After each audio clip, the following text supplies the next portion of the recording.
All right, questions for BJ and Taco? Guys, you knew the defense they were going to bring was going to be tough. Just thoughts on the way they guarded you and how tough was it?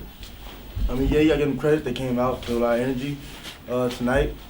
We didn't start off how we were supposed to start off, and that's on us. Because, I mean, that wasn't nothing they did. We didn't come out with the right energy that we needed to come out with. We came out tight. When you come out tight, you know, you don't play up to well you play really. So, I mean, yeah, they played good defense, but I think we scored like 40-something in the second half. So, I mean, that goes to show we can score. Is it the tightness because of the opponent and the number by the name and the record? I mean, why so tight? I mean, probably a combination of all those things. You know, we didn't make a lot of free throws that we normally make just to start. We didn't make a lot of plays that we normally make. So I mean, give them credit. Like I said, they came in and played hard, but I mean, this one was more about us.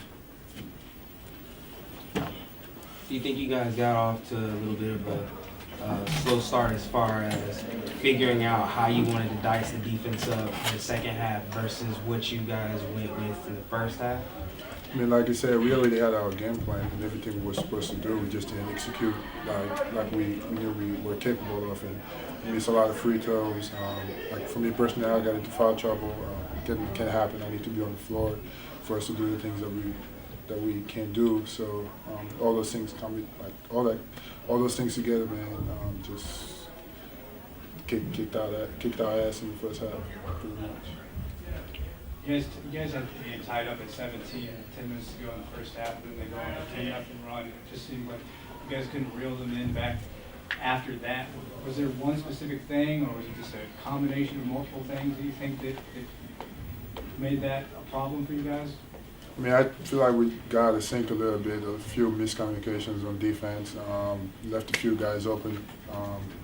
In the first half, some guys we shouldn't have left open because we know they can lock it down outside the three-point line. So it was mostly a lot of miscommunication on our part.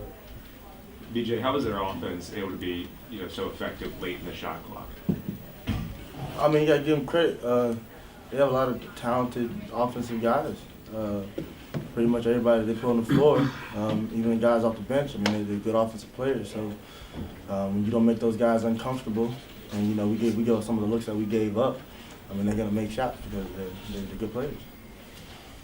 Taco, what is a game like this against an opponent like this? You're one of the best in the nation. When it's over now, what does it tell you about this team and how you guys match up? I mean, we're right up there. We have everything we need, both offense and defense. We just need to go out there and play the game. We're right there with all these teams. I mean, give them credit. That's a really good team, but we are also a really good team. We just need to realize everything that we're capable of doing and just go out there and play. And everything else will take care of itself. Is there a message from you two or the senior group after a loss like this? The rest of the team?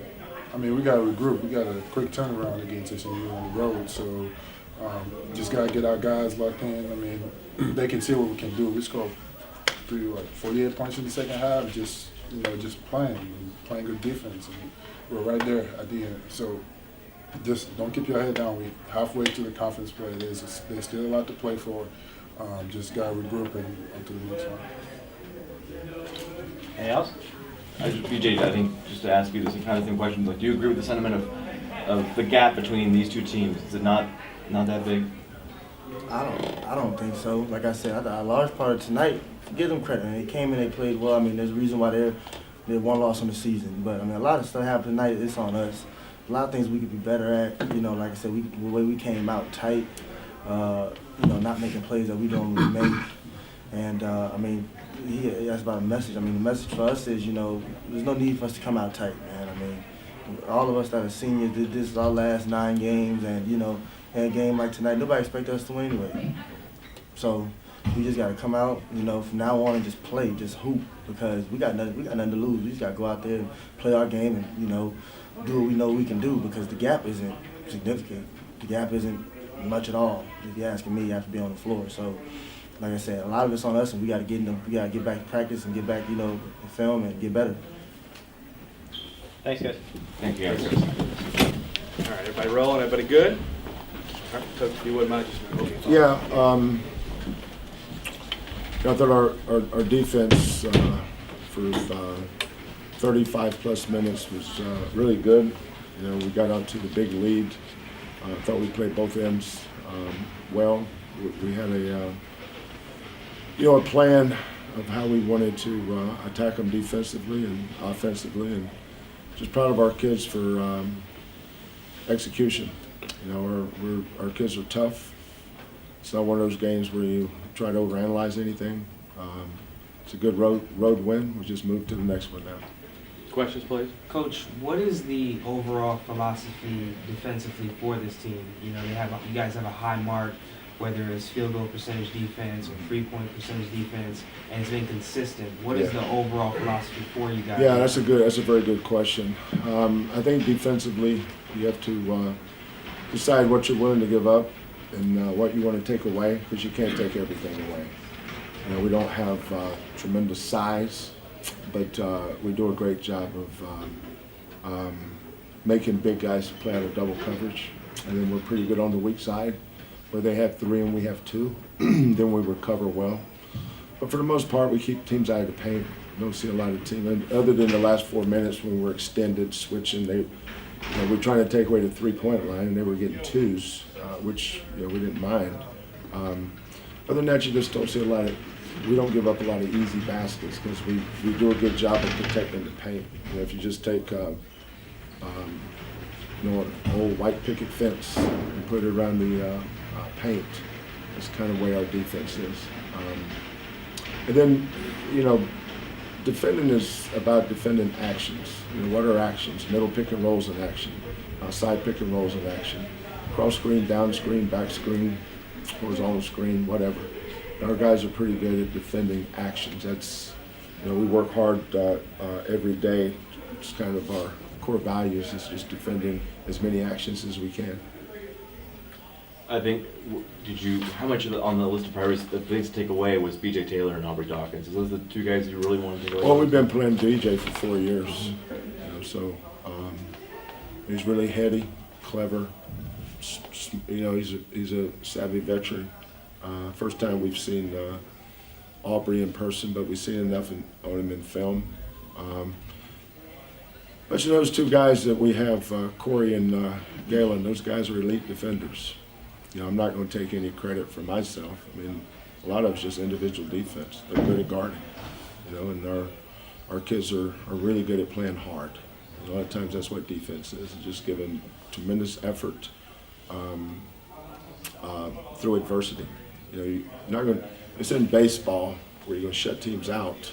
They're going to score points, but our goal is to make them as difficult a shots as possible.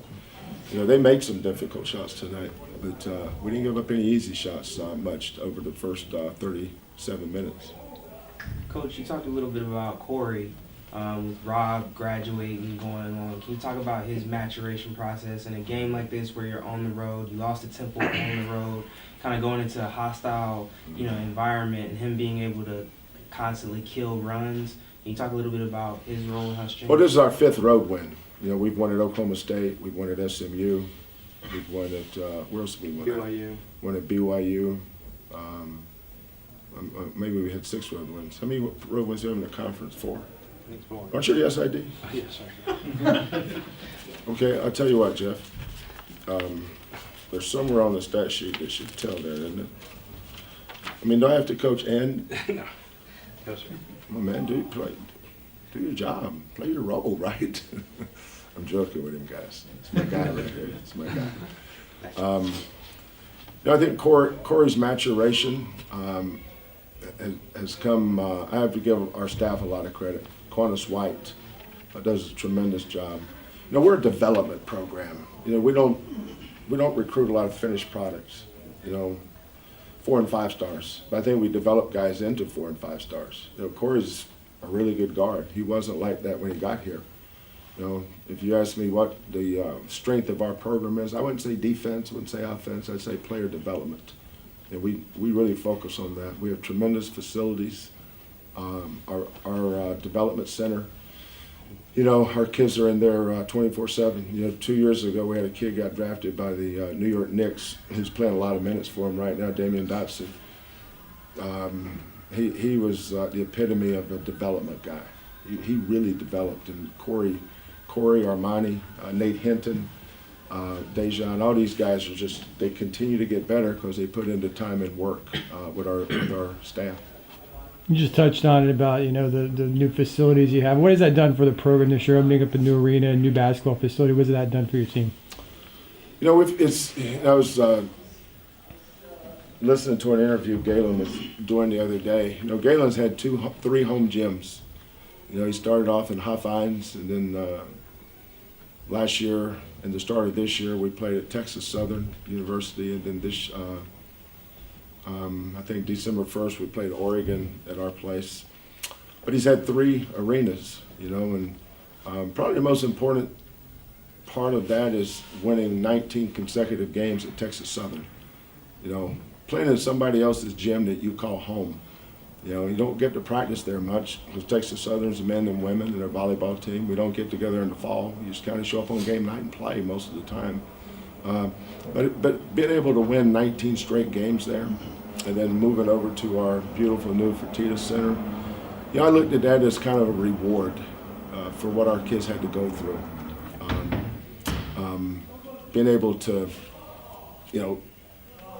watch film in our development center, then go to the locker room, put their stuff on, go downstairs, jump into vans, and here we go, 2 miles away, those vans were like a caravan heading across, it's not across town, it's really just 2 miles away. Could have been a lot worse. I'm thankful for that. And then as soon as practice over, here we are, jumping back in the vans and come back. We did that for an entire season and went 15-0.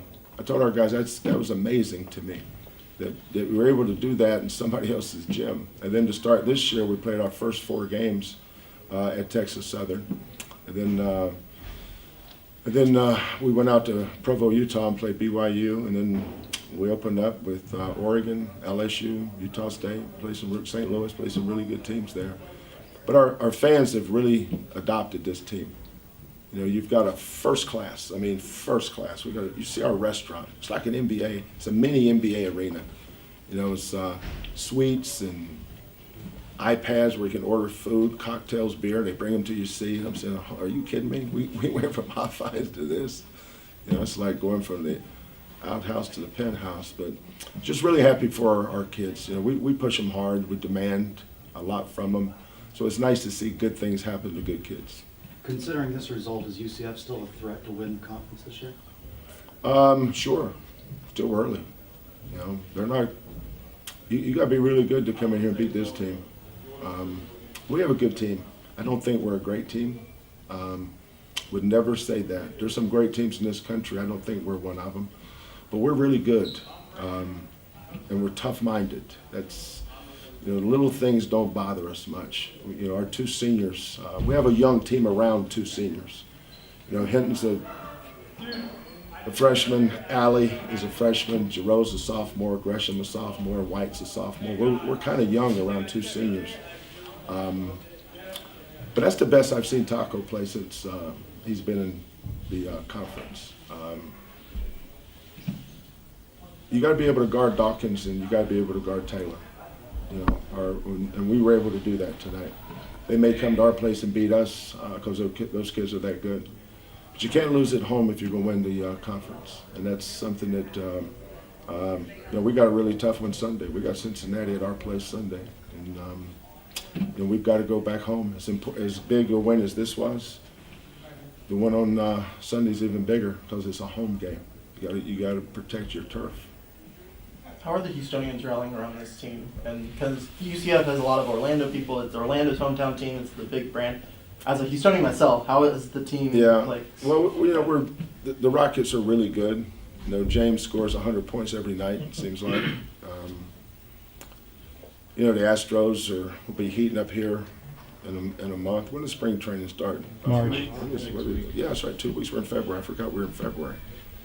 Coaching is like being a big old grizzly bear inside a cave, and you come out in the spring. So I forget dates sometime. The thing that's really helped us is our students. We have our students. We've had 9 home games. I think we've had 5 sellouts, and all our games the rest of the season are sellouts. So, but our students drive our atmosphere. like where we work tonight, their students are on the baseline. UCF students did a great job tonight. They were really into it. But you know, we're not Houston's team. You know, Houston has the Texans and the Astros and the Dynamo, the Rockets. But we have our niche. You know, I'm proud of the niche we have. I'm appreciative of the fans we do get. You know, our place is 7,100, which is perfect for us. 10,000 seat arena we don't need a 10,000 seat arena, but it's becoming a hot ticket, and that's why 7,100 is a good number for us. Anything else? All right. Coach, thank you very much. Appreciate it, Coach. Thank you. I've got Corey Davis out in the hall. He's about, he needs to go run and go get some stitches. So. Well, we competed against a very good basketball team. You know, as impressed as I was with them on tape, I was even more impressed playing them in person. Just their level of execution offensively, how well they move the basketball and share it. And of course, they're a very good defensive team as well. So it's a tough game. I thought the first half we dug a hole for ourselves. I mean, and give them credit the way they were playing, and it knocked us back. And I thought the second half we responded and played the way I think we're capable of. But when you're playing against a team that's that good and that well coached, it's going to be it's a tough uphill, it's a tough hill to climb. And I give our guys a lot of credit for cutting it to single digits. BJ and Tucker were in here and they put a lot of the onus on themselves, saying that they just didn't come out with the right energy and something like that for the first half especially. Is that what you saw too? No, so I didn't think we started off. You know, I thought that we started off. If anything, I think we started off tight. You know, I think in that type of game, you got to come out and you got to play. And I think some balls didn't go in for us early from the field and also from the free throw line.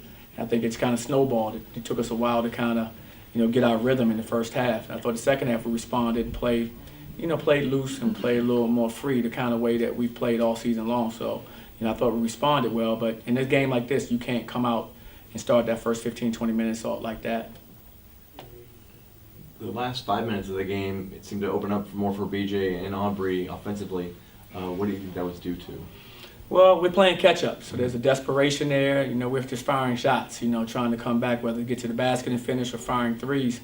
And I was happy to see our guys do that because we've always responded. But, we need that response a lot earlier than the end of the game. What's the measure of your team halfway through league play? Halfway through league play, I think we have a good team. I think we have to get better. I think we have a good team. We just played one of the top 15 teams in the nation, and they're playing well. I mean, I think if you look at the game, I think there's some areas we can be better, and I'm sure they feel the same way about what they did. But I think we can compete with the best teams in our league. We just have to go out there and do it. What do you got to do to win the league? We need to really. We're halfway through the league now, and we're 3 games. I think we're 2 games behind. So 2 games behind. We need to make sure that we lock in. Each one of these games has to be like a championship game for us. Fortunately we play some of these teams. We play Houston again, and we play some of these teams. So we have opportunities. To me, everything is right in front of us. We have to go out there and make it happen. What did you think about the crowd tonight? I thought the crowd was great, and I thought they did their part. I thought our student section was full. I thought we had great support from our community. And me, I'm just feeling disappointed that we let them down. It hurts me that we let them down and didn't get the win. But I was really, really pleased with everybody coming out and giving us that type of support.